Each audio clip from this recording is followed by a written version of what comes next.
the photon as particle nature of light.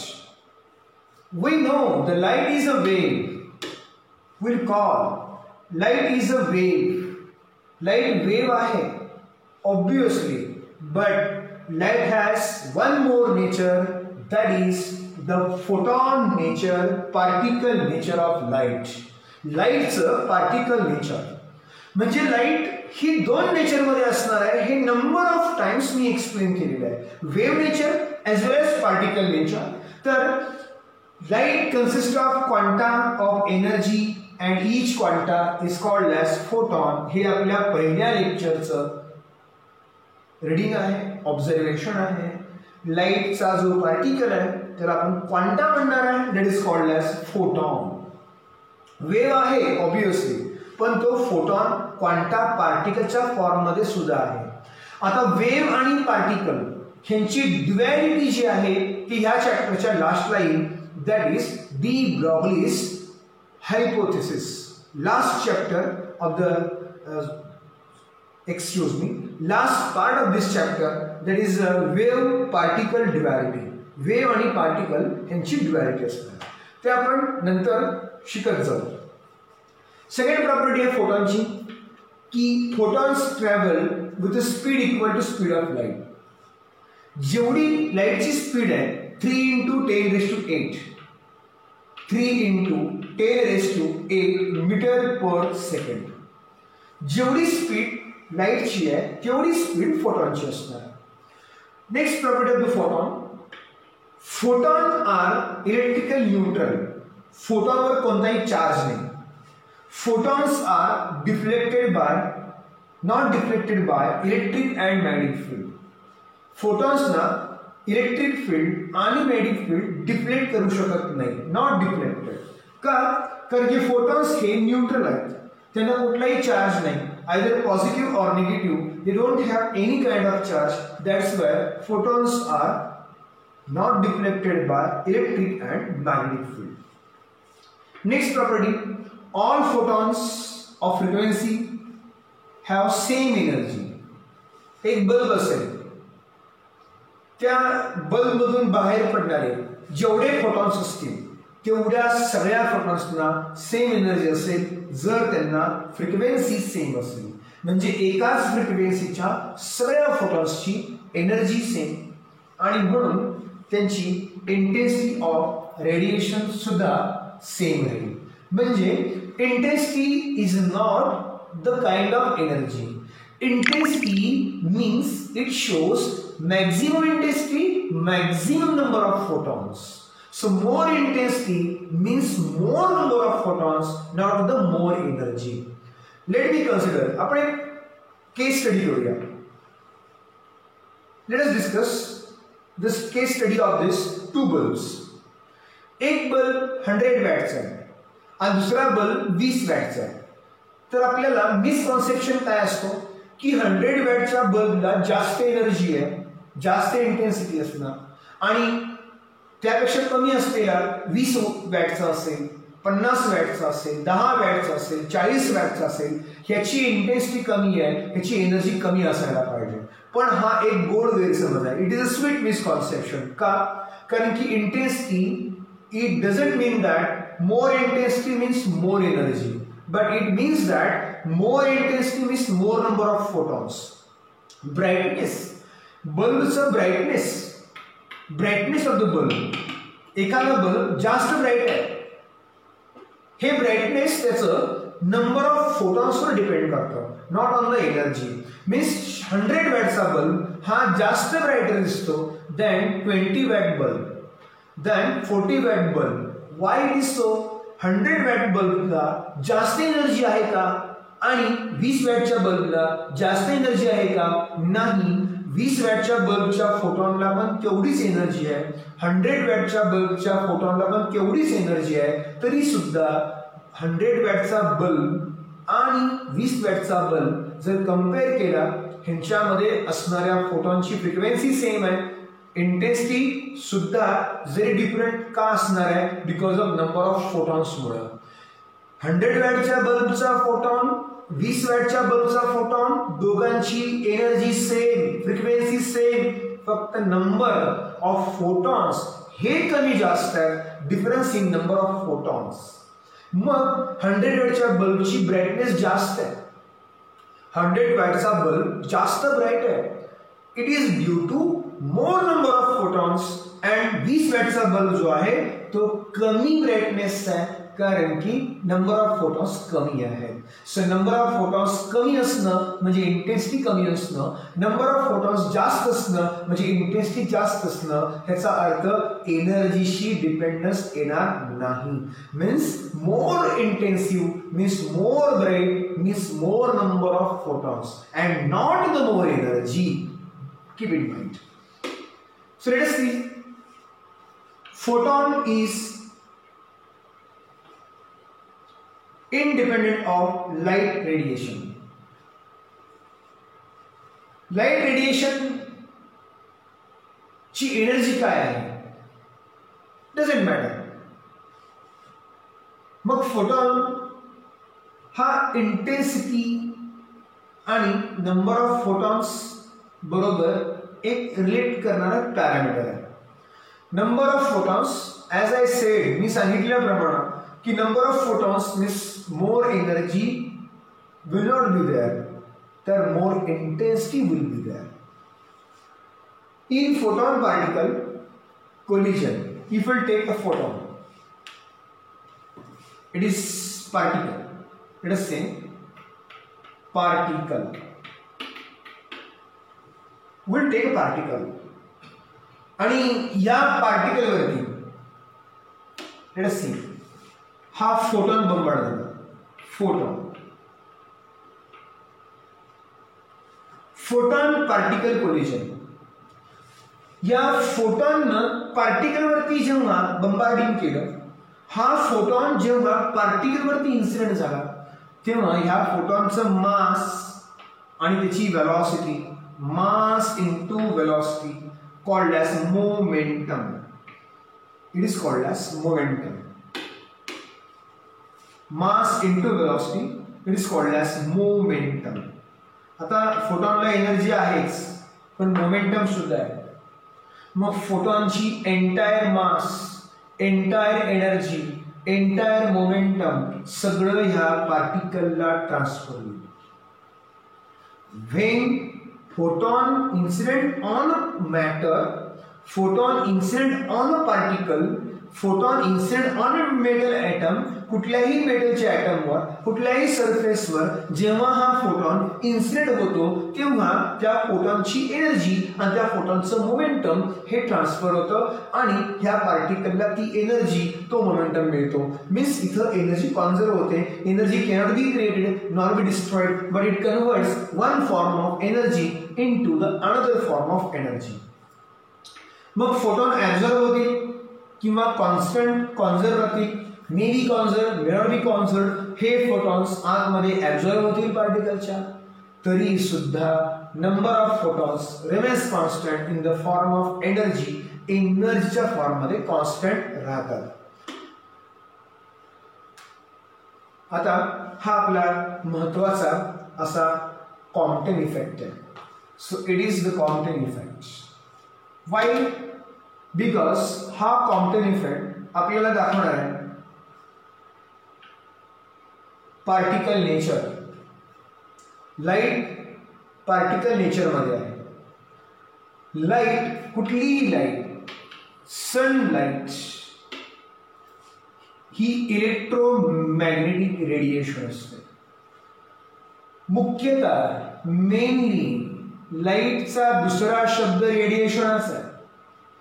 मी हा शब्द number of times वापरलेला आहे पाठीमागच्या 3 लेक्चर्स मध्ये. Light is a radiation and light is electromagnetic. Light he electromagnetic आहे आणि लाईट मध्ये इलेक्ट्रिक आणि मॅग्नेटिक फील्ड असणं ही लाईटची महत्वाची property. And this property also will discuss in optic section. Optic section मध्ये सुद्धा आपण याला डिस्कस करणार आहोत. तर आता इथं काय शिकायचं आहे? कॉम्प्टन इफेक्ट शिकायचा आहे. हा इफेक्ट ह्या चॅप्टरशी कसा संबंधित आहे? तर बघा, इथं एक इलेक्ट्रॉन रेस्ट आहे. It is the electron at rest. हा इलेक्ट्रॉन रेस्टला आहे, हा इलेक्ट्रॉन थांबलेला आहे आणि ह्या थांबलेल्या इलेक्ट्रॉनवरती चार्ज निगेटिव्ह आहे, हा इलेक्ट्रॉन थांबलेला आहे, it is at the rest. पाठीमागून जोरामध्ये फोटॉन येणार आहे, it is a photon, it is called as incident photon. ह्याला म्हणणार आहे आपण इन्सिडेंट फोटॉन. हा इन्सिडेंट फोटॉन दिसताना वेव्हच्या फॉर्ममध्ये दिसणार, लाईट दिसताना वेव्हच्या फॉर्ममध्येच आहे, एव्हन रे फॉर्ममध्ये आहे. आपल्याला लाईट रे मध्ये दिसते, स्ट्रेट लाईन मध्ये दिसते, ऍक्च्युअली ती वेव्ह असते आणि वेव्ह मध्ये पार्टिकल असतो, त्याला आपण फोटॉन म्हणतोय. Number of times we call it as a photon. मग ही जी वेव्ह आहे फोटॉनवाली वेव्ह, ह्यामध्ये जे फोटॉन्स आहेत हे फोटॉन्स जोरामध्ये बंबार्ड होतील, जोरामध्ये लाईट येईल आणि ह्या रेस्ट इलेक्ट्रॉनवरती बंबार्ड होईल. जेव्हा large number of high speed photon जोरामध्ये ह्या इलेक्ट्रॉनवरती बंबार्ड करेल, तेव्हा ह्या फोटॉन लाईटचे दोन तुकडे होतील, टू कॉम्पोनंट्स होतील. There will be two components of light. लाईटचे दोन कॉम्पोनंट्स तयार होतील. एक कॉम्पोनंट रिकॉइल इलेक्ट्रॉन, म्हणजे हा इलेक्ट्रॉन धडकल्यानंतर फोटॉन इलेक्ट्रॉन कोलिजन झाल्यानंतर हा इलेक्ट्रॉन इकडे जाईल आणि फोटॉन ब्रेक होऊन पुन्हा खाली येईल. दोन वेवलेंथ तयार होतील. एक पहिली वेवलेंथ आहे की ज्याची वेवलेंथ लॅम्बडा असेल, ओरिजिनल, म्हणजे ह्या लाईटचे इन्सिडेंट होणाऱ्या लाईटच्या वेवलेंथचे दोन तुकडे होतील. There will be two components of wavelength. ह्या इन्सिडेंट फोटॉनच्या वेवलेंथचे दोन कॉम्पोनंट्स होतील. एक कॉम्पोनंट ॲज इट इज असेल जसं की ओरिजिनल होता. इन्सिडेंट होणाऱ्या लाईटला जी ओरिजिनल वेवलेंथ होती, इन्सिडेंट होणाऱ्या लाईटला जी ओरिजिनल वेवलेंथ होती, ती ओरिजिनल वेवलेंथ जेवढी होती तेवढीच ह्या रिकॉइल इलेक्ट्रॉनची असणार आहे. नवीन जी वेव्ह तयार होणार आहे. So what is the new kind of wave? जी the new kind of wave तयार होणार आहे, ही नवीन वेव्हची वेवलेंथ आणि इन्सिडेंट वेव्हची वेवलेंथ सेमच असणार आहे. आणि जो दुसरा कॉम्पोनंट तयार होईल, other second component, scattered beam, ह्या स्कॅटर्ड बीमची जी वेवलेंथ असणार आहे ती वेवलेंथ बदलणार आहे आणि ही बदललेली वेवलेंथ असणार आहे लॅम्बडा डॅश. दोन कॉम्पोनंट्स तयार होतात. When photon incident on rest electron, ह्याला एक्सरे म्हणा.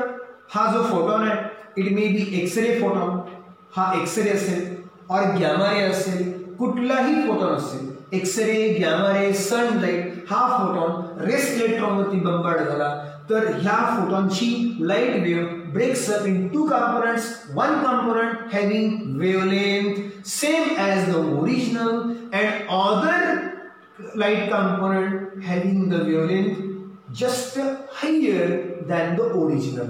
Original wavelength पेक्षा जराशी higher wavelength ह्या दुसऱ्या componentची बाहेर पडलेली असते.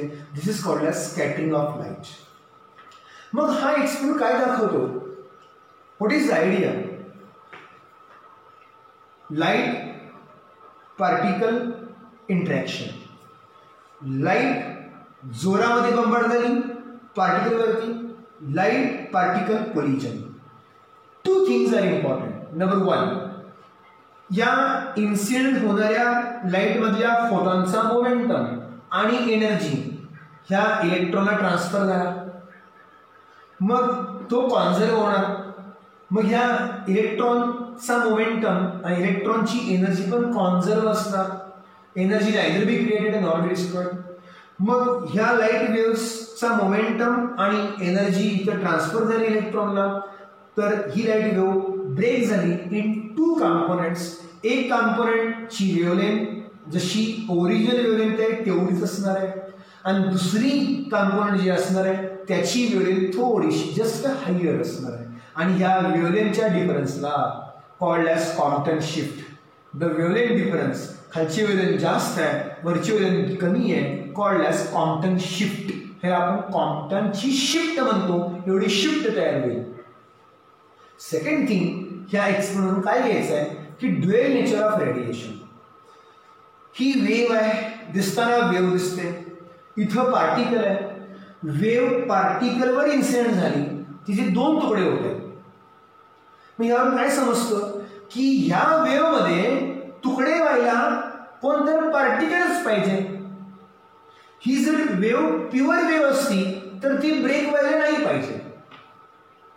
मीन्स ह्या वेव्ह मध्ये पार्टिकल आहे आणि तो पार्टिकलवर धडकला, पार्टिकलशी कोलाइड झाला आणि त्याचे दोन कंपाऊंड झाले. मीन्स त्या पार्टिकल वरती इन्सिडेंट होणारा वेव्ह दिसतोय, पण वेव्ह नसून त्यामध्ये जो पार्टिकल आहे that is the photon particle. And this is the dual nature. Means light has two natures, wave nature as well as photon nature, particle nature of light. This is the idea of the Compton effect. It is a very important. The Compton shift we have to find. दूसरा component, second component की ज्याची wavelength change झालेली आहे, that is lambda dash. and पहिला component की ज्याची wavelength जेवढी पहिली होती ओरिजिनल, इन्सिडेंट होत असताना कोलिजनच्या अगोदर जेवढी याची वेवलेंथ होती that is a lambda. And collision झाल्यावर जे टू कंपोनेंट्स तयार झाले, one is as it is wavelength वाला, सेकंड इज वेवलेंथ थोडीशी वाढलेली. So this is called as Compton shift. So will take this angle into account. This scattering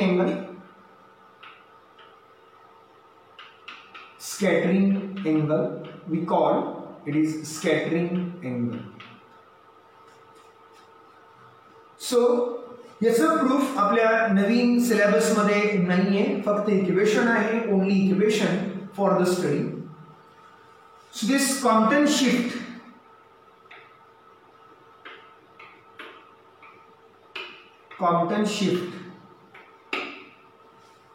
is a delta lambda change in wavelength is lambda dash minus lambda. Increased वाढलेली wavelength minus initial original wavelength is equals to h Planck's constant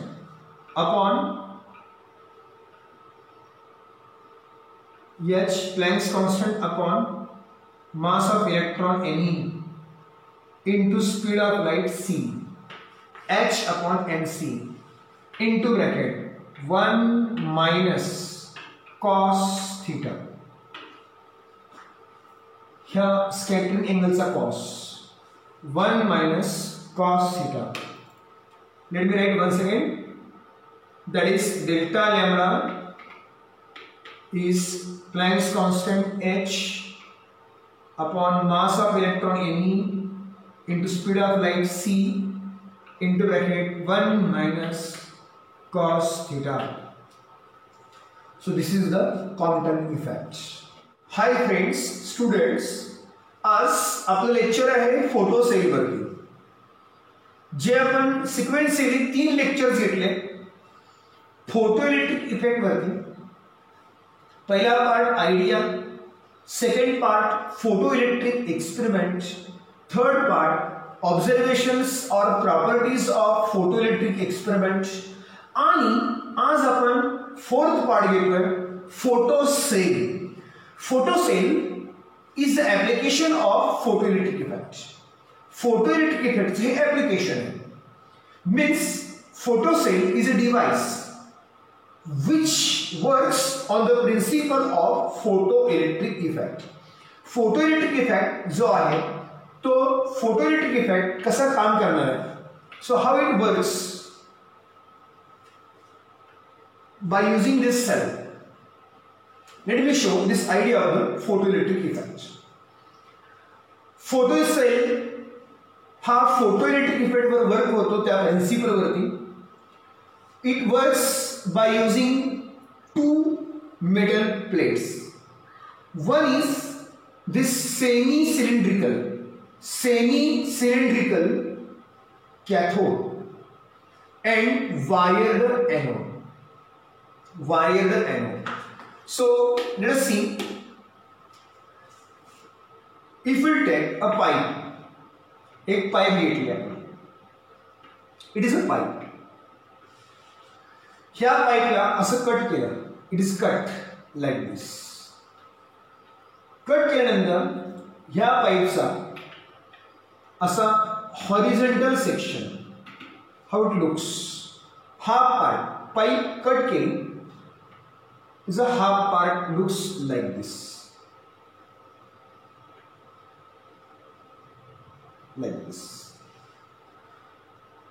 this semi cylindrical shape, ह्या semi cylindrical shape ला इथं mount केलेलं आहे as an emitter plate, as a cathode. It is made up of sodium, cesium, rubidium or strontium also. ह्या एनोडला हा wire anode आहे, means असा vertical एक वायर घ्यायची आहे. त्या व्हर्टिकल वायरवरती टंगस्टन और प्लॅटिनम वायर असे माउंट करायचे. So this is wired anode इथं माउंट केलेलं आहे. ह्या इमिटरला आणि एनोडला हायली इव्हॅक्युएटेड अशा ग्लास बल्ब मध्ये फिट केलेलं आहे आणि ह्या दोघांचे बेस ह्या बेसला पुट केलेले आहे. It is put in this base, या बेसमध्ये पुट केलेलं आहे. This base is a circular base. हा सर्क्युलर बेस आहे आणि या सर्क्युलर बेसला 2 पिन फंक्शन्स आहेत. There are 2 pin functions. ही first pin function P1, second pin function P2 आणि या दोन्हींचं connection battery, rheostat, high tension battery आणि मायक्रोएम्पियरला दिलेली आहे. करंट मायक्रोएम्पियरला मेजरमेंटसाठी दिलेलं आहे. How it works, light of suitable frequency, he light आहे. या light waves will bombard, will incident on this semi-cylindrical cathode. या semi-cylindrical cathode वरती ह्या waves incident होतील. As soon as waves are incident, immediately electrons are emitted. हे electrons semi-cylindrical cathode मधून emit होतील आणि ह्या anode कडे जातील. Anode is given to positive potential. Anode is given to positive potential and cathode is given to negative potential. So electrons are negatively charged, negative repulsion, so electrons are emitted. Likewise, anode is positively charged, so positive negative attraction, electrons are readily attracted. That's why emitted electrons by cathode are absorbed by anode and the current in the circuit is produced and this current is measured in microammeter. So this thing, wave theory and photon picture of light. Photon picture light ला particle nature दाखवणार. Particle nature of the light. It shows the particle nature of the light. Light wave च्या form मध्ये, the light is in wave form. It is a wave form of light. The number of waves incident on the metal surface is a wave form. हा लाईटचा wave form आहे. So लाईटच्या wave form ला wave theory म्हणतात. आणि लाईटच्या particle nature ला, light particle आहे, हा फोटॉन आहे. Surely we'll discuss this photon. आपण हा फोटॉन बघणारच आहे. ह्या फोटॉनला लाईट मध्ये फोटॉन्स असतात. लाईट ही फोटॉननी बनलेली आहे, क्वांटमनी बनलेली आहे. ह्या लाईटचं क्वांटम पिक्चर, फोटॉन पिक्चर आपण पुढच्या नेक्स्ट पॉइंट मध्ये डिस्कस करणार आहोत. So let us deal about this. Light rays incident झाल्यानंतर इलेक्ट्रॉन्स बाहेर पडले. So this is the idea of the photoelectric effect. Means photon, quantum, number of photons ह्या metal surface वरती बंबार्ड झाले, इन्सिडेंट झाले, तर इलेक्ट्रॉन्स बाहेर पडले आणि हे इलेक्ट्रॉन्स इलेक्ट्रिक करंट तयार करतात. That is called as photoelectric current. मग इथं 6 पॉइंट्स आहेत. त्या 6 पॉइंट्सला डिस्कशन मध्ये घेणं फार महत्वाचं आहे. बघा, पहिला ऑब्झर्वेशन आहे, first observation, electrons are emitted as soon as the light is incident. He light ह्या सरफेस वरती इन्सिडेंट झाली. लाईट रेज हे फोटॉन्स हे रेडिएशन, लाईटलाच रेडिएशन म्हणलेलं आहे, लाईटलाच एनर्जी म्हणलेलं आहे आणि लाईट हीच लाईट आहे फोटोनवाली क्वांटावाली, ही लाईट या सरफेसवर पडली, इलेक्ट्रॉन्स इन्सिडेंट झाले की लगेचच क्विकली इलेक्ट्रॉन्स आर इमिटेड. मग वेव्ह थिअरी काय म्हणते? वेव्ह थिअरी म्हणते very intense light is needed. ह्या लाईटची इंटेन्सिटी जास्त पाहिजे. जर लाईटची इंटेन्सिटी जास्त पाहिजे, जास्त असेल तर आणि तरच इलेक्ट्रॉन्स बाहेर पडतील असं वेव्ह थिअरीचं म्हणणं आहे. पण photon pictures see it clearly. लाईटचं फोटॉनिक नेचर, लाईट क्वांटामध्ये असणं, लाईट फोटॉनमध्ये असणं हे काय सांगतं की एक जरी फोटॉन असला, only one photon is needed, एक जरी फोटॉन असेल तरी सुद्धा मेटल सरफेस मधून इलेक्ट्रॉन बाहेर पडेल due to exchange of energy. So this is our first point between wave theory and photon picture. Second point, let us see. जर low intensity of light पडली, दिस लाईट, जी light इथं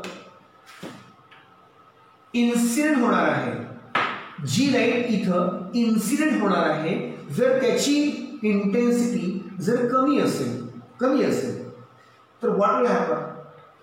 wave theory मध्ये low intensity should not give photo electric current. ही पडणाऱ्या लाईटची, incident लाईटची जर इंटेन्सिटी लो असेल तर वेव्ह थिअरी म्हणते की इलेक्ट्रॉन्सच बाहेर पडणार नाहीत आणि फोटो इलेक्ट्रिक करंट तयार होणार नाही. पण फोटॉनिक पिक्चर काय म्हणतं की लो इंटेन्सिटी जरी असली, इंटेन्सिटी जरी लो असली ह्या इन्सिडेंट लाईटची, तरी सुद्धा नंबर ऑफ फोटॉन्स हे बाहेर पडतील. म्हणजे फोटॉन पिक्चर काय म्हणतं? लाईटची इंटेन्सिटी म्हणजे लाईटची एनर्जी नव्हे, तर नंबर ऑफ फोटॉन्स किती आहे. High intensity large number of photons, low intensity low number of photons. So therefore here intensity low असेल, फोटॉन पिक्चर काय म्हणतं? जर इंटेन्सिटी लो असेल तर नंबर ऑफ फोटॉन्स कमी असतील आणि नंबर ऑफ फोटॉन्स कमी असतील तर इलेक्ट्रॉन्स कमी इमिट होतील, पण इलेक्ट्रॉन्स इमिट होणार म्हणजे होणार. So this is the difference. Means once again let me repeat. According to wave theory, intensity low असेल ह्या लाईट रेडिएशनची तर इलेक्ट्रॉन्स इमिट होणार नाही, फोटो करंट तयार होणार नाही. आणि फोटॉन पिक्चर म्हणतं की इंटेन्सिटी लो असेल तरी सुद्धा इलेक्ट्रॉन्स इमिट होतील, पण नंबर ऑफ इलेक्ट्रॉन्स कमी इमिट होतील. कारण intensity low means number of photons are low and electrons will be the low. So let us discuss third point. So what is third point? High intensity. High intensity gives large number of photons, means large photocurrent. हा आपला point आहे, observation. High intensity means high number of photons, and high number of photons it implies larger photocurrent. So what about wave theory? Wave theory च्या नुसार ह्या कॉन्सेप्टला कसं आपण deal करणार आहे? High intensity means high energy. Wave theory shows, wave theory of light, लाईटला wave nature असणं काय सांगतं? High intensity means high energy of radiation, आणि म्हणून नंबर ऑफ इलेक्ट्रॉन्स लार्ज असतील असं वेव्ह थिअरीचं म्हणणं आहे. मग फोटॉन पिक्चर, फोटॉन आयडियाचं काय म्हणणं आहे? High intensity means large number of photons, photon जास्त, इंटेन्सिटी हायर आहे तर फोटॉन्स हायर असतील. In unit time means 1 second, 1 सेकंदामध्ये हाय इंटेन्सिटी जर बंबार्ड झाली, 1 सेकंदामध्ये इथं जर इंटेन्सिटी हाय व्हॅल्यू जर इन्सिडेंट झाली नंबर ऑफ फोटॉन्स जर जास्त असतील, इंटेन्सिटी हाय असेल, नंबर ऑफ फोटॉन्स मॅक्सिमम असतील, तर maximum number of electrons will be emitted, more number of electrons will be emitted. This is our third observation. Now fourth observation, increasing the intensity has no effect on the electron energy. ह्या incident लाईटची intensity जर increase केली, incident लाईटची intensity जर increase केली तर no effect on electronic energy, ह्या इलेक्ट्रॉन्सच्या एनर्जीवर कोणताही इफेक्ट होत नाही असं ऑब्झर्वेशन आहे. मग वेव्ह थिअरी काय सांगते? हायर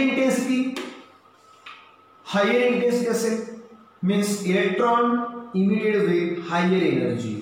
इन्सिडेंट होणाऱ्या फोटॉनची, इन्सिडेंट होणाऱ्या लाईटची जर इंटेन्सिटी हायर असेल तर बाहेर पडणाऱ्या इलेक्ट्रॉनची इंटेन्सिटी सुद्धा, एनर्जी सुद्धा हायर असेल. मोर एनर्जी वाला इलेक्ट्रॉन बाहेर येईल असं वेव्ह थिअरीचं म्हणणं आहे. मग फोटॉन पिक्चर काय म्हणतात? Higher energy means higher number of incident photons per net time. Photon theory म्हणते हाय इंटेन्सिटी जी लाईट इथं पडणार आहे, जी लाईट ह्या सरफेसवरती इन्सिडेंट होणार आहे, त्याची इंटेन्सिटी हाय असेल तर त्याचा एनर्जीशी संबंध नाही, तर त्याचा नंबर ऑफ इलेक्ट्रॉन्सशी संबंध आहे. Means large number of high energy intensity जर पडली तर लार्ज नंबर ऑफ फोटॉन्स यावरती पडणार. नंबर ऑफ फोटॉन्स वाढले की नंबर ऑफ इलेक्ट्रॉन्स बाहेर पडणार असं इथं मत आहे. Let me show here. हा सोर्स आहे, इट इज द सोर्स. इथं इंटेन्सिटी जर वाढत गेली, या सोर्सची इंटेन्सिटी जर वाढत गेली तर हे number of photons will go on increasing. Means intensity increase झाली तर नंबर ऑफ फोटॉन्स वाढणार आहे. Intensity goes on increasing, number of photons goes on increasing. Photon theory म्हणते इंटेन्सिटी लार्ज, फोटॉन नंबर मध्ये जास्त असतील, आणि वेव्ह थिअरी म्हणते इंटेन्सिटी लार्ज तर एनर्जी लार्ज असते. So this is a difference between wave theory of light and photon theory of light. So let us see second last effect. A minimum threshold frequency is needed for photocurrent to start. म्हणजे या surface मधून electrons बाहेर पडण्यासाठी किंवा photons बंबार्ड केल्यानंतर electrons बाहेर पडण्यासाठी एक थ्रेशोल्ड फ्रिक्वेन्सीची गरज आहे. Will require threshold frequency. Means let us see, हा जो मिडल सरफेस आहे, या मिडल सरफेस वरती जी लाईट बंबार्ड झालेली आहे, ह्या लाईटला एक मिनिमम इतकी फ्रिक्वेन्सी पाहिजे, the minimum frequency with which the electrons just start to emit. म्हणजे ह्या लाईट मध्ये सुटेबल फ्रिक्वेन्सी पाहिजे, ह्या लाईटची एवढी तरी फ्रिक्वेन्सी पाहिजे की इलेक्ट्रॉन जरा जस्ट बाहेर पडायला सुरुवात झाली पाहिजे. इलेक्ट्रॉन मस्ट स्टार्ट इमिट, म्हणजे इथे जरा तरी सुरुवात झाली पाहिजे. मग फ्रिक्वेन्सी वाढत गेली, इलेक्ट्रॉन्स वाढत जातील आणि फोटोइलेक्ट्रिक करंट वाढत जाईल आणि कायनेटिक एनर्जी जास्त असेल. म्हणजे थ्रेशोल्ड फ्रिक्वेन्सीचा रोल हा फार महत्वाचा आहे. मग मिनिमम फ्रिक्वेन्सी ज्याला आपण म्हणणार आहे थ्रेशोल्ड फ्रिक्वेन्सी, की पाहिजेच पाहिजे, त्याशिवाय फोटो करंट तयार होणार नाही, इलेक्ट्रॉन्स इमिट होणार नाही. मग वेव्ह नेचर आणि पुन्हा फोटॉन नेचर काय सांगतं बघा. वेव्ह नेचर म्हणतो लो फ्रिक्वेन्सी लाईटची जर लो फ्रिक्वेन्सी असेल तर should release electrons but would take more time. म्हणजे ह्या लाईटची फ्रिक्वेन्सी सरफेसवर मेटलवरती इन्सिडेंट होणाऱ्या लाईटची फ्रिक्वेन्सी जर मिनिमम असेल तर इलेक्ट्रॉन्स बाहेर पडायला पाहिजेत असं वेव्ह नेचर म्हणतो, पण वेळ लागेल, थोड्या वेळाने बाहेर पडेल. फोटॉन नेचर काय म्हणतो?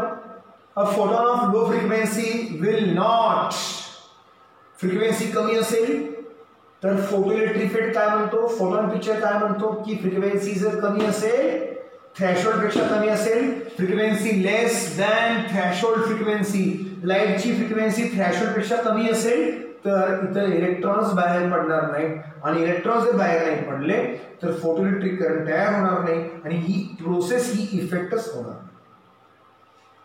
So increasing the frequency of incident radiation. Incident radiationची फ्रिक्वेन्सी, ह्या रेडिएशनची फ्रिक्वेन्सी, ह्या मेटल सरफेस वरती पडणाऱ्या रेडिएशनची फ्रिक्वेन्सी जर वाढवली तर वाढलं आपण मॅक्झिमम कायनेटिक एनर्जी इलेक्ट्रॉनची वाढणार. Electrons have maximum kinetic energy. Surface मधून बाहेर येणारे इलेक्ट्रॉन्स मॅक्झिमम एनर्जी मॅक्झिमम स्पीडनी बाहेर येतील. मग ह्यावरती वेव्ह नेचर काय म्हणतं, increasing intensity should be increase the maximum kinetic energy. Maximum kinetic energy should not depend upon the incident frequency. Wave theory, wave nature, light wave असणं काय सांगतं की इलेक्ट्रॉन जे बाहेर पडणार आहेत, हे जे इलेक्ट्रॉन बाहेर पडणार आहेत, हे बाहेर पडणारे जे इलेक्ट्रॉन्स आहेत, या बाहेर पडणाऱ्या इलेक्ट्रॉन्सची जी कायनेटिक एनर्जी आहे ती कायनेटिक एनर्जी वाढेल, नो डाऊट. पण बाहेर पडलेल्या इलेक्ट्रॉनची कायनेटिक एनर्जी ही फ्रिक्वेन्सीवर डिपेंड असेल असं नाही, किंवा फ्रिक्वेन्सीवर डिपेंड नाही असं म्हणायचं आहे. वेव्ह थिअरीला म्हणायचं आहे की इलेक्ट्रॉनची मॅक्झिमम कायनेटिक एनर्जी फ्रिक्वेन्सीवर डिपेंड नाहीये. पण फोटॉन पिक्चर हा चॅप्टर फोटोइलेक्ट्रिक इफेक्ट काय म्हणतो, फ्रिक्वेन्सी वाढवली तर एनर्जी वाढणार, obviously more electrons energy receive करतील, बाहेरची एनर्जी आत येईल, फ्रिक्वेन्सी वाढली, मॅक्झिमम एनर्जी वाढणार, फ्रिक्वेन्सी इन्क्रीजेस, एनर्जी इन्क्रीजेस, इलेक्ट्रॉनची एनर्जी आतमध्ये ॲटममध्ये ॲब्झॉर्ब होऊन वाढणार, आणि ती एनर्जी वाढल्यानंतर due to increase in energy kinetic energy must be increase, वाढलीच पाहिजे. म्हणजे फोटॉन पिक्चर काय म्हणतो, फोटॉन पिक्चर म्हणतो की लाईटची कायनेटिक एनर्जी, सॉरी इलेक्ट्रॉनची कायनेटिक एनर्जी ही फ्रिक्वेन्सीवर डिपेंड आहे. आणि वेव्ह नेचर काय म्हणतं की इलेक्ट्रॉनची कायनेटिक एनर्जी फ्रिक्वेन्सीवर डिपेंड असेलच असं नाही.